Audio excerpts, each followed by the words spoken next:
There was a time when I fall on bad days. There was a moment when troubles and circumstances are coming in my way. I used to bend it on my knees with the tears falls from my eyes. My life in those days were filled with dark clouds. The day was too long and the night was neither shorter. All my dearest and closest ones had turned their heads and left me alone without any hope. I used to feel that I'm the poorest guy in this world.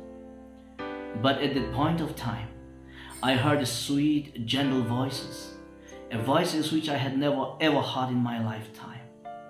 That voice calls out my name and says, "My child, you are not alone. I love you and I die for you." But that was not the last and the least. I still keep on tracking you. I will walk before you to fight your battle, and I will strengthen you when you need, and I will lift you up when you fall, and I will be there to comfort you and to soothe you when you cry. Hallelujah.